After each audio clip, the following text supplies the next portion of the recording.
वालेकुम, मेरा नाम है राशिद अली। आज हम टेक्स्ट एनिमेशन सीखेंगे एडोबी आफ्टर इफेक्ट के अंदर। तो चलिए स्टार्ट करते हैं। सबसे पहले आपको एक अपनी कंपोजिशन बना लेनी है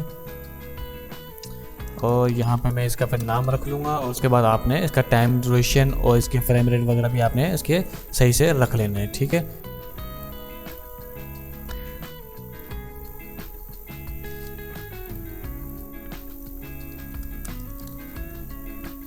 यहाँ पर मैं इस तरीके से टेक्स्ट टाइप करूँगा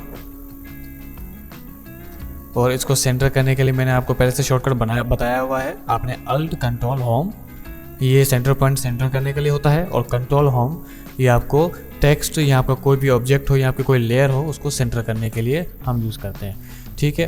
अब यहाँ पर हमारे पास एक टेक्स्ट आ चुका है और यहाँ पर हमने कैसे इसको इस्तेमाल करना है, आपको जाना है इधर, यहाँ पर एरो को आपने एरो डाउन करना है। उसके बाद यहाँ पे आपको एनिमेट का ऑप्शन दिखेगा, यहाँ पर आपने एरो पे क्लिक कर देना है। अब यहाँ पर जितने भी आप ऑप्शन देख रहे हैं ऊपर से लेकर यहाँ से लेकर नीचे तक, ये सारे टेक्स्ट एनिमेशन के तौर पर यूज़ होते हैं। तो हम सबसे पहले यूज़ करेंगे पोजीशन पे जाने के बाद आपके पास इस तरह से कुछ ऑप्शंस, कुछ मेन्यूज आपके खुलेंगे। यहाँ पे पोजीशन आपको ये बताता है कि आपको कितना पोजीशन अप करना है, कितना पोजीशन डाउन करना है, कितना पोजीशन लेफ्ट करना है, कितना पोजीशन आपने करना है। तो यहाँ पर देखें इस तरीके से मैं इसको लेफ्ट राइट या ऐसे अप डाउन में इसको कर सकता हूँ। तो इसको मैं वापस 0 करके और यहाँ पे मैं इसको डाउन करूँगा, लेकिन डाउन करने से पहले आपने यहाँ पर आना है, यहाँ पे क्लिक करना है, कंट्रोल R दबाना है। कंट्रोल R होता है रूलर के लिए, ताकि हमें पता लग सके कि हमारा टेक्स्ट जो है वो एग्जैक्टली किस लोकेशन पर है। तो यहाँ पर क्लिक करके मैं अपनी इस गाइडलाइन को मैं यहाँ पर लेके आया हूँ। उसके बाद आपको जाना है व्यू के अंदर और यहाँ पर लॉक गाइड पर क्लिक करना है, ताकि आपको एनिमेशन के दौरान ये गाइड तंग ना करे। अब आपका जो एनिमेशन की, आपके टेक्स्ट एनिमेशन वाले की जो प्राइमरी लोकेशन है वो आपकी यहाँ पर है, और यहाँ पोजीशन के ज़रिए मैं इसको डाउन करूँगा। और उसके बाद अब मुझे यहाँ पर रेंज सेलेक्टर को खोलना है और यहाँ पर मुझे आप स्टार्ट वाले पे भी एनिमेशन कर सकते हो और ऑफसेट वाले पे भी एनिमेशन कर सकते हो। तो मैं अभी स्टार्ट वाले पे क्लिक करूँगा, ऐसे करके 1 सेकंड पे ऊपर आपने जाना है। उसके बाद दोबारा से यहाँ पे की फ्रेम पे क्लिक करना है। अब पहले वाले की फ्रेम में हमने वैल्यू दी थी 0, तो सेकंड वाले जो की फ्रेम है उसमें हम वैल्यू देंगे 100, इस तरीके से। तो आप एनिमेशन देखें कि कैसे होगी हमारी, इस तरीके से नज़र आएगी। ये देखें, इसको मैं अगर बाकायदा प्ले करके दिखाऊं आपको, तो ये इस तरीके से हमारी एनिमेशन दिखनी है, ठीक है। इसके अलावा हम इसमें एक और एड ऑन कर लें तो ये एनिमेशन हमारी मुकम्मल बन जाती है। तो आपको वापस जाना है एड के अंदर, याद रहे टेक्स्ट के साइड में जो यहाँ पर एनिमेशन लिखा हुआ है उसमें, और इस एनिमेटर 1 वाली जो फाइल आपकी खुलती है यहाँ एड में, दोनों में बड़ा डिफरेंस है। तो आपको इस एड वाले फंक्शन के अंदर जाना है, प्रॉपर्टी के अंदर जाना है और फिर जाना है ओपेसिटी के अंदर। ओपेसिटी पे क्लिक करते हैं, इसी पोजीशन के नीचे मेरे पास ओपेसिटी वाला मेन्यू आ जाएगा। इसको हमने एनिमेट नहीं करना, बस हमने वैल्यू डाउन करनी है। तो यहाँ पर आप इसको 0 वैल्यू दोगे तब आपकी एनिमेशन कुछ इस तरह से दिखेगी, ठीक हो गया। उसके बाद की फ्रेम को आपने सेलेक्ट करना है, F9 प्रेस करना है अपने कीबोर्ड में से, ताकि हमारी एनिमेशन थोड़ी स्मूथ हो जाए, ठीक हो गया। उसके बाद आपको वापस जाना है ग्राफ एडिटर के अंदर। आपका ग्राफ थोड़ा इस तरीके से दिखेगा, तो आपने इसको सिलेक्ट करना है ताकि हमारे हैंडल जो है वो शो होने लग जाए। उसके बाद आपने इसको तकरीबन पूरा हैंडल को घुमा देना है, ये यहाँ तक और ये यहाँ तक। उसके बाद हमारी एनिमेशन थोड़े इस तरीके से चलेगी, ठीक है। मैं यहाँ पे आपको फुल स्क्रीन में भी करके दिखा देता हूँ। तो ये एनिमेशन हमारी इस तरीके से चलती है, ठीक है। अच्छा, अब हम सीखते हैं साथ में इसी के साथ दूसरी एनिमेशन भी।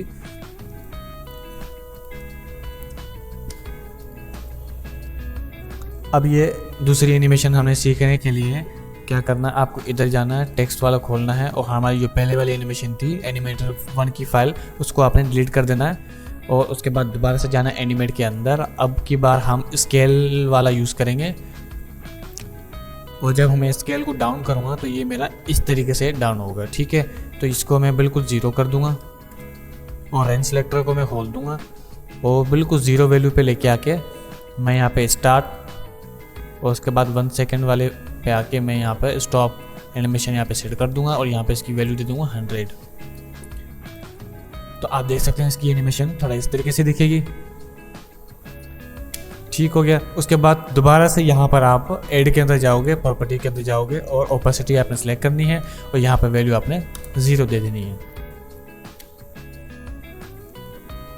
ठीक है, अब इस एनिमेशन को हम थोड़ा सा मजीद इनहेंस करेंगे, जैसे हमने पोजीशन वाली को सेट किया। क्या करना है, हमें दोनों की फ्रेम्स को सिलेक्ट करना है, प्रेस F9 फॉर स्मूथ। उसके बाद हमारी एनिमेशन देख लेते हैं कि कैसी चल रही है। उसके बाद हमें ग्राफ एडिटर के अंदर जाना है, इसको मजीद स्मूथ बनाना है। इस हैंडल को पकड़ के हमने यहाँ पर लेके आना है और इस हैंडल को पकड़ के हमने यहाँ पे लेके आना है। तो यहाँ पर हम, ठीक है, अगर आपको एंडिंग थोड़ी स्मूथ चाहिए तो आप इस हैंडल को थोड़ा सा डाउन भी कर सकते हैं।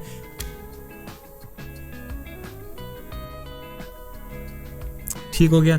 तो ये एक बेसिक सा तरीका है टेक्स्ट एनिमेशन लगाने का। तो इसके अलावा हमारे पास और भी बहुत सारे तरीके हैं, हम उन तरीकों को भी देखेंगे। आपको यहाँ पर जाना है, टेक्स्ट को यहाँ पे डी एक्सप्लोर कर दें और यहाँ पर Ctrl+C Ctrl+V, मैंने एनिमेशन टेक्स्ट ले लिया अब तीसरा, और उसके बाद इस तीसरे वाले को एक्सप्लोर करके एनिमेटर वाला जो पार्ट था हमारा उसको कर देना है डिलीट। अब दोबारा से जाना है, पहले हमने पोजीशन किया, फिर स्केल किया, इसको हमें छोड़ देना है। रोटेशन हम इन्हीं एनिमेशन के दौरान यूज़ करते हैं, ओपेसिटी भी हम इन्हीं के दौरान यूज़ करते हैं। और ऑल ट्रांसफॉर्म प्रॉपर्टीज़ का मतलब ये होता है कि जितनी भी प्रॉपर्टीज़ हैं वो आपको एक साथ मिल जाती हैं, फिर आपकी मर्जी इनमें से कोई सी भी यूज़ करें, लेकिन हम सिंगल मोस्टली यूज़ कर रहे होते हैं। अच्छा, उसके बाद हमारे पास फिल कलर का भी ऑप्शन आता है, लेकिन ये हमारी अभी क्लास नहीं है, इसके हवाले से हम बाद में समझेंगे। अब हमें आना है ट्रैकिंग के ऊपर। तो ट्रैकिंग में हमें पोजीशन की भी और ट्रैकिंग दोनों एक साथ हमें ज़रूरत पड़ेगी। तो मैं यहाँ पे पोजीशन सबसे पहले लूँगा, उसके बाद यहाँ पे ऐड वाले सेक्शन के अंदर जाना है और यहाँ पे ट्रैकिंग पे मुझे क्लिक करना है। ठीक हो गया। अच्छा, यहाँ पर मुझे ट्रैकिंग देखें, यहाँ पर ट्रैकिंग होती है इस काम के लिए। ट्रैकिंग का सिंबल मतलब होता है कि आपके एनिमेशन के अंदर जितने भी लेटर्स होते हैं उनके दरमियान स्पेस क्रिएट करता है। तो यहाँ पर आप देख सकते हैं, जैसे अगर मैं वैल्यू को ज़्यादा करूँगा तो ये बीच में स्पेस ज़्यादा क्रिएट हो रहा है, और डाउन माइनस में लेके जाऊँगा तो स्पेस सारा ख़त्म होता जा रहा है। तो ये आपको -100 वैल्यू देनी है ताकि ये बिल्कुल आपस में मिल जाए इस तरीके से। ठीक है, मेरा -80 वैल्यू आ रही है। और उसके बाद आपने पोजीशन भी ऐसे सेलेक्ट करनी है यहाँ से। उसके बाद आप यहाँ पे जाओ ऐड के अंदर और उसके बाद आपने ओपेसिटी भी सेलेक्ट करनी है, उसको आपने 0 कर देना है। ठीक है, अब रेंज सेलेक्टर के अंदर गए। अब यहाँ पर हमने स्टार्ट के ऊपर क्लिक नहीं करना, एनिमेशन एंड के ऊपर भी हमने एनिमेशन नहीं देनी, हम जाएंगे अब यहाँ पे ऑफसेट के ऊपर। ठीक है, ऑफसेट का मतलब क्या होता है ये मैं आपको बाद में समझाऊंगा, पहले हम इसको एनिमेट कर देते हैं ताकि आपकी एनिमेशन सही से क्लियर हो जाए। हमें जाना है वापस 0 सेकेंड पर, यहाँ पर स्टॉप वॉच लगानी है और उसके बाद 1 सेकेंड पर जाना है, उसके बाद इसको 100 कर देना है। अब यहाँ पर पहले एनिमेशन देखते हैं कैसी आती है हमारे पास। ठीक है, इसको हमने कर देना है F9 प्रेस करके स्मूथ, और सेम उसी तरीके से हम ग्राफ एडिटर हम यूज़ करेंगे। यहाँ पर इसको ऐसे लेके जाना है और इसको इस तरीके से। ग्राफ एडिटर हमारे हाथ में होता है, हम जैसे चाहे एनिमेशन को यहाँ पर दिखा सकते हैं। तो ये एनिमेशन हमारी थोड़ी इस तरीके से चलेगी। अगर मैं इसको स्टार्टिंग में हल्की सी स्मूथनेस और लास्ट में बहुत ज़्यादा क्रिस्प देना चाहता हूँ तो ये इस तरीके से भी हमारी चल सकती है।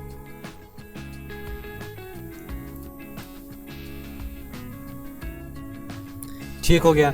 अब यहाँ पर हम एक और चीज़ भी करेंगे। एक और चीज़ क्या, वो इसके अंदर नहीं है, आपको क्या करना है, इधर जाना है।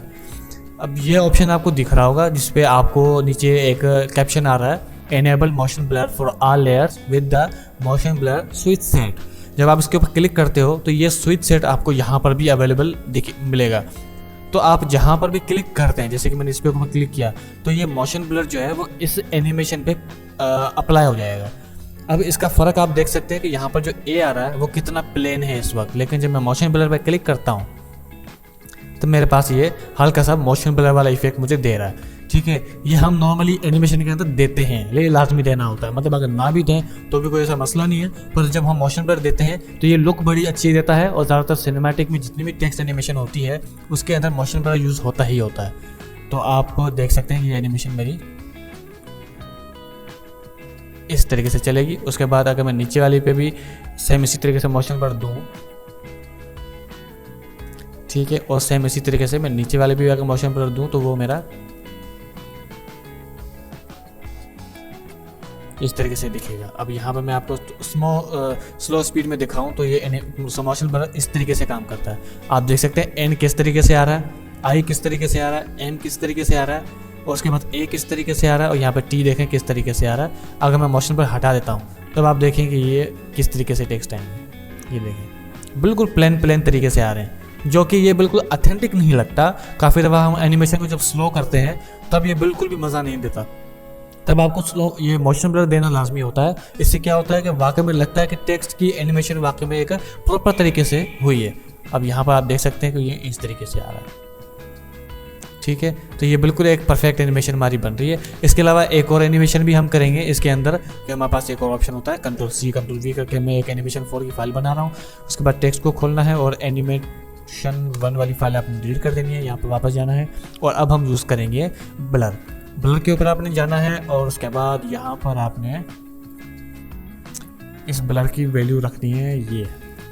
आप अपने मुताबिक कोई भी एनिमेशन अपने मुताबिक कोई भी वैल्यू दे सकते हैं। यहाँ पर मैं फ़िलहाल ये दे रहा हूँ और उसके देने के बाद मैं यहाँ पर वापस से ओपेसिटी पे क्लिक करूँगा और यहाँ पर 0 कर दूंगा और फिर वापस 0 पे लेके आके रेंज सेलेक्टर के अंदर आपने ऑफसेट देना है। स्टार्ट एंड एनिमेशन भी आप दे सकते हैं, ठीक है, लेकिन मैं इस वक्त ऑफसेट दूंगा और ऑफसेट देने के बाद यहाँ पर मैं एंडिंग इसकी ऐसे रख दूंगा और यहाँ पे मैं F9 प्रेस करके इसको स्मूथ कर दूंगा और मैं अभी से इसका ग्राफ एडिटर सेम उसी तरीके से रखूँगा जैसे मैंने पिछली एनिमेशन का किया, ठीक है। अब यहाँ पे मैं अगर पोजीशन दूँ या फिर स्केल दूँ, बल्कि रोटेशन देता हूँ, क्योंकि रोटेशन मैंने आपको इससे पहले नहीं बताई। तो आपने रोटेशन पे क्लिक करना है और इसको मुझे तकरीबन इस एंगल में और थोड़ा और हाँ बस इस एंगल में मुझे घुमा देना है, तो ये एनिमेशन मेरी थोड़े इस तरीके से चलेगी,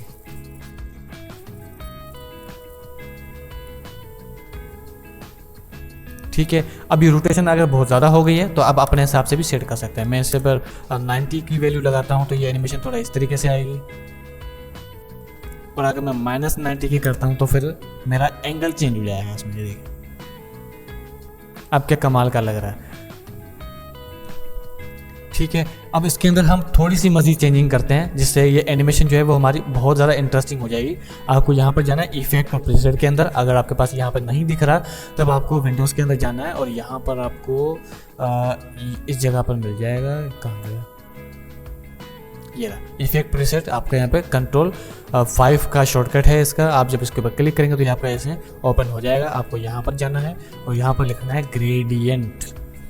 तो यहाँ पर आपको ग्रेडियंट रैंप मिलता है, 4 कलर ग्रेडियंट मिलता है, VR ग्रेडियंट मिलता है, ग्रेडियंट वाइप मिलता है। ये बाकी सारी चीज़ें जो है वो अलग तरीका है उनका यूज़ करने का और वो किसी और काम के लिए यूज़ होता है। आपने 4 कलर वाले पे चले जाना है या फिर ग्रेडियंट रैंप पे चले जाना है। तो मैं फ़िलहाल इसके ऊपर क्लिक करके इसके ऊपर इस तरह से ला के अप्लाई करूँगा और उसके बाद यहाँ पर जो ये कलर आ रहा है इस कलर को मैं चेंज करूँगा, जैसे कि रेडिश वाला जो है मुझे बिल्कुल रेड की तरफ लेके जाना है वैसे।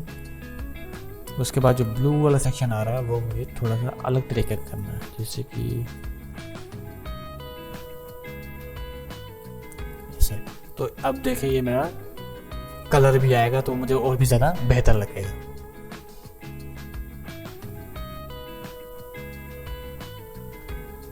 ठीक है, तो यकीन आपको बेसिक सी टेक्स्ट एनिमेशन की क्लास समझ में आई होगी। मज़ीद अगर आपको कोई क्वेश्चन है तो आप कमेंट कर सकते हैं या मुझे पर्सनली व्हाट्सएप भी कर सकते हैं। मिलते हैं अगली क्लास में, शुक्रिया।